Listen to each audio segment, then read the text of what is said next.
Hello. कौन? Hello.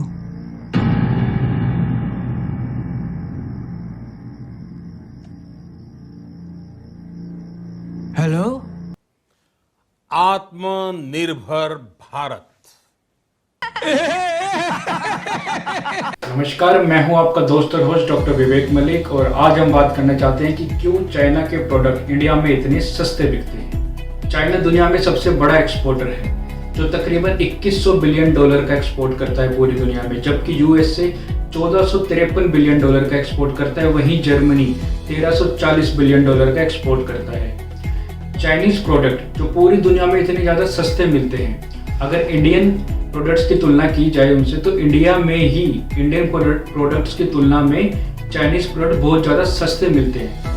लेकिन ऐसा क्यों है कि इंडिया के अंदर ही इंडियन प्रोडक्ट से भी सस्ता चाइनीज प्रोडक्ट कैसे मिल रहा है? जब हमने इन मोहतरमा से पूछा कि सबसे ज़्यादा चाइनीज प्रोडक्ट इंडिया में जो मेकअप किट वगैरह है, ब्यूटिफिकेशन के लिए यूज़ होने वाले, वो ज़्यादा लड़के सबसे ज़्यादा यूज़ करते हैं और सबसे ज़्यादा वो चाइनीज़ ही बिकता है। तो ऐसा क्यों है?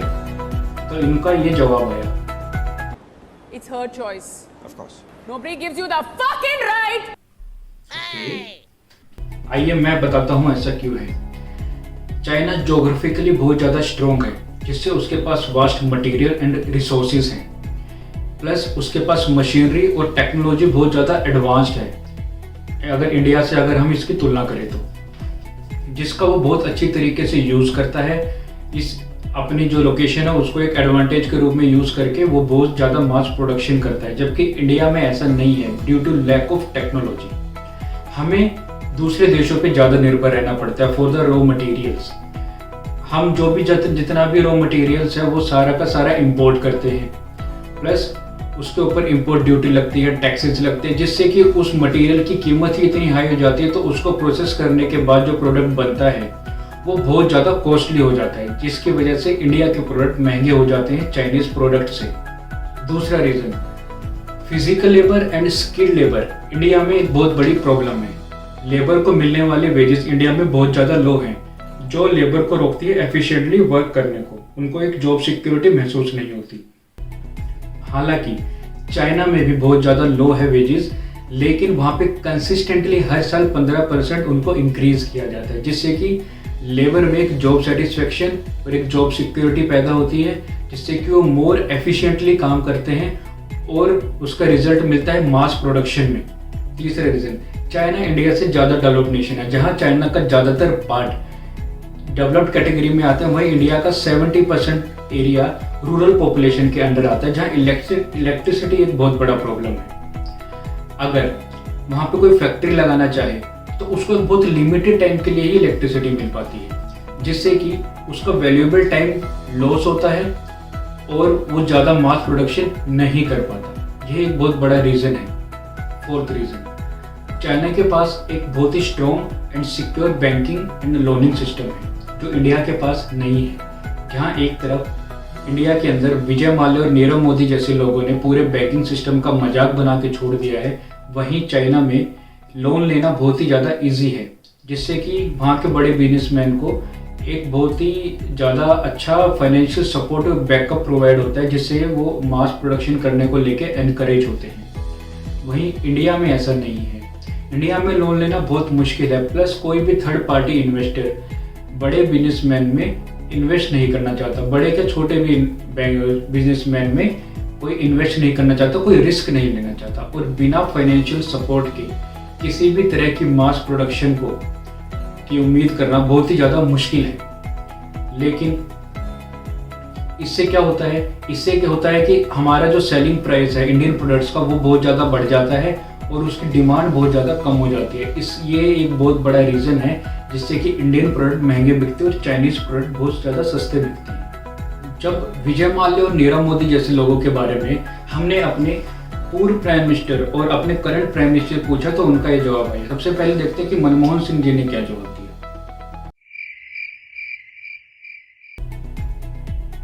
छोड़ो, हमेशा बेइज्जती करवाते हैं मेरी। चलो, मोदी जी हमारी बेइज्जती नहीं करेंगे, उनसे हम पूछते हैं कि वो क्या कहना चाहते हैं इस मामले में। I'll have to rest. Purple water.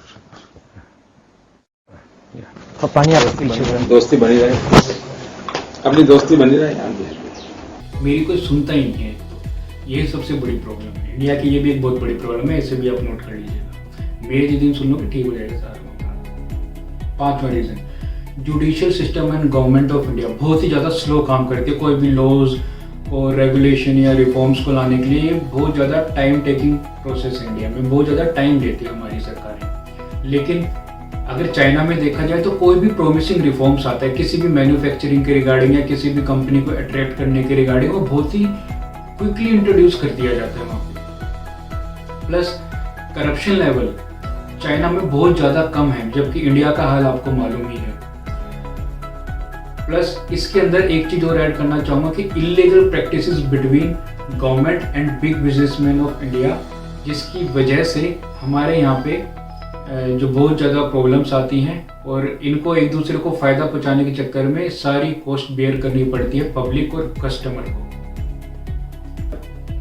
Judicial system of government of India की स्लो प्रोसेस के कारण जब हमने कुछ नेताओं से बात करनी चाहिए तो उनके बड़े अजीब अजीब से जवाब आई और आवाज़ें भी आई, वो भी आपको सुनाते हैं, देख लेना। This morning,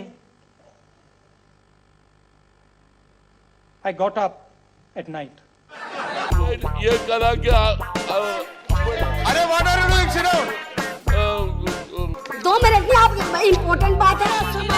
This has never happened in independent India under no situation. वो you can go. बहुत इम्पोर्टेंट बात है। Exactly. The situation very very dangerous है। मेरे विचार क्या कहते हैं इन चीज़ों। इंडिया फास्टेस्ट डेवलपिंग नेशन है, लेकिन वर्कफोर्स या ये कह दीजिए जॉब सिक्योरिटी के मामले में और एंटी करप्शन ड्राइव के मामलों में इंडिया बाकी कंट्रियों से काफ़ी पीछे है, काफ़ी कंट्रियों से काफ़ी पीछे है। जैसे हमें और क्या करना पड़ेगा, हमें अपनी लेबर्स को मल्टी स्किल्ड बनाना पड़ेगा ताकि पूरे वर्ल्ड में हमारे लेबर्स की डिमांड सबसे ज़्यादा हो और उनको एक प्रोमिसिंग इंक्रीमेंट देना पड़ेगा पर ईयर। जैसे चाइना देता है 15% का, हम 10% भी दे देंगे तो भी हमारे लेबर को एक जॉब सिक्योरिटी महसूस होगी और वो ज़्यादा मास प्रोडक्शन कर सकेंगे।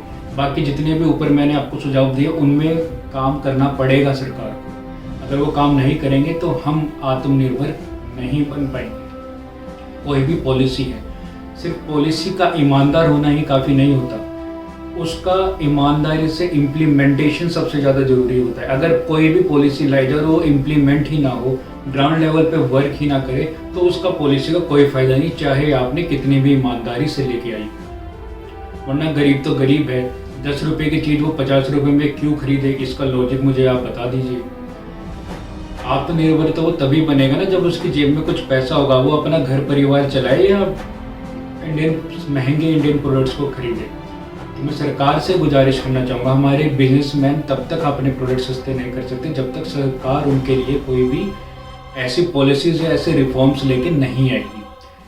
हमारे नेता कह के तो चले गए कि आत्मनिर्भर बनिए, हमारे प्राइम मिनिस्टर, लेकिन उनको इस दिशा में सरकार को ही कदम उठाने पड़ेंगे।